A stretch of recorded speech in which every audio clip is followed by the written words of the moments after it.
Hey guys! Welcome to our new channel. We're the Rindle family. We're going to show you our journey, building a tiny home in an island paradise.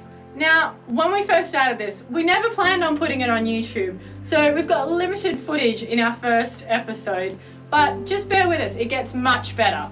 Don't forget to subscribe, switch on your notifications and give us a huge thumbs up. Roll tape!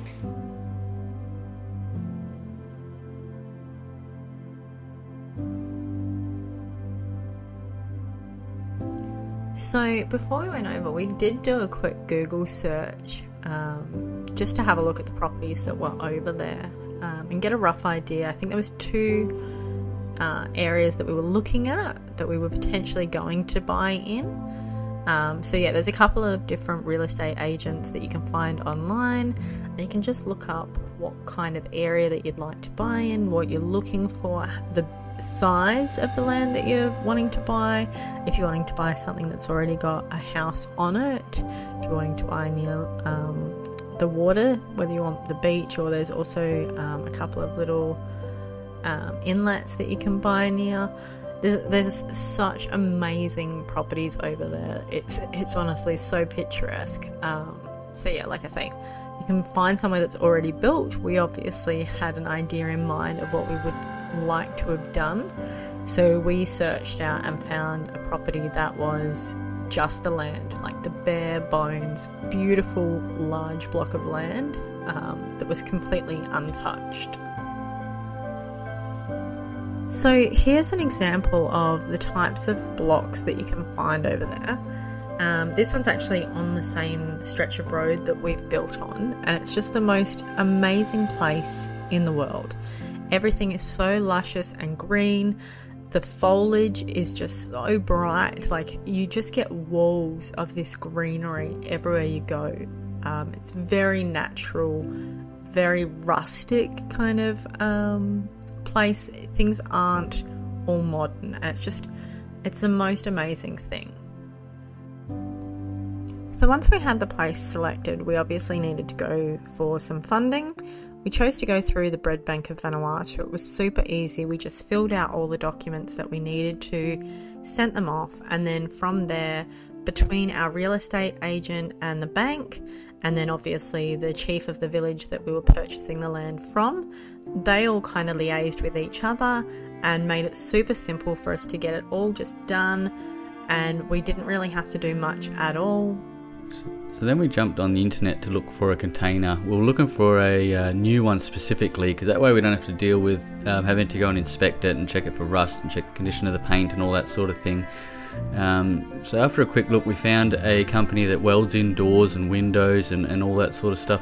But we didn't really want to do that, because if you ship a container like that, it adds to the cost quite dramatically. So we got them to put the frames, doors, windows, all that inside the container. And then we got the container shipped full of other people's goods, so that it was significantly cheaper for us to have that sent across and hopefully meet it when we get there. That's our driveway the boys are clearing. It comes up to here, and this is where our container will be, in this little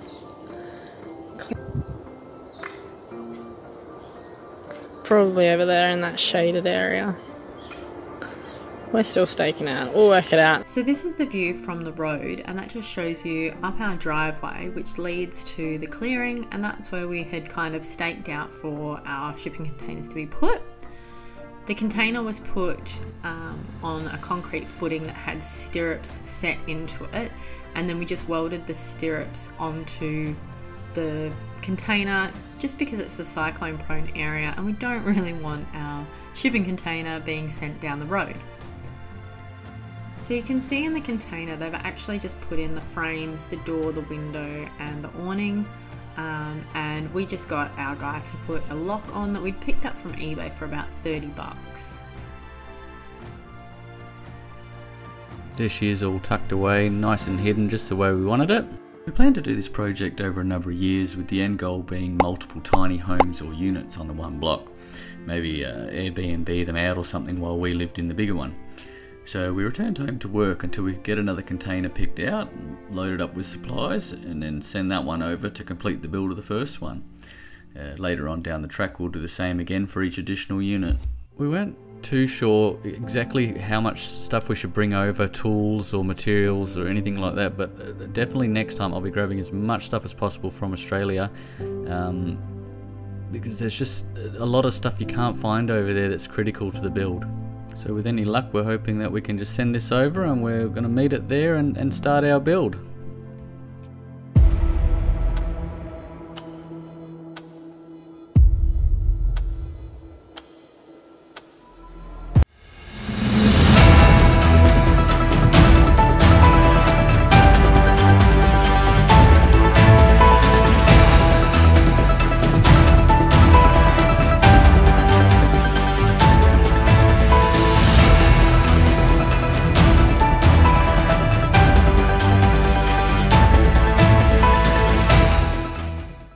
Well, we definitely didn't see that coming. Coronavirus, our airline went into administration, we can't go, so our container's going to get loaded up and shipped over without us again. Yeah, I will say that was super depressing for us. We'd been looking forward to this trip, and to have to cancel it was just so heartbreaking. Here's a rough sketch I sent to our guy on site showing where I want the second container, 3 meters to the left, and here's the photo he sent me saying where he's put it. Clearly in the wrong spot, but he thought it would be quite funny to send that over and stir me up after all the drama that we've been through. What really happened was they sent a truck out to install that container on the concrete plinths, and the truck couldn't get up that little tiny bit of hill just there, so they've had to put it to the side of the road and then get another bigger truck to come and lift it onto these concrete plinths that it's sitting on now. We got there in the end, and same thing as before, they've welded it to the stirrups in the concrete so that hopefully the cyclones don't take it away with it. Now obviously in the midst of the pandemic it was all really quite depressing for us, working our little butts off to make, you know, all of this happen, and not being able to be over there and not being able to see it happen. The second container went in, and that was fantastic, but it did definitely depress me. So Zach had these aerial shots taken, and it just made me feel so good to actually see what we were working for. As you're watching these aerial shots, you might notice something peculiar. Right on this right hand side of the screen, you'll see the neighbour's property where he's doing a massive excavation there. What he's actually doing is mining for white sand, which is pretty rare on the island, and they bag it up and they sell it. So he hasn't respected the boundaries because they haven't really been marked out yet, and you can see they've come quite far onto our land. So that's another problem with trying to do something remotely, is we're not on site to watch all this happening. We have people taking photos and trying to send them to us to help us out.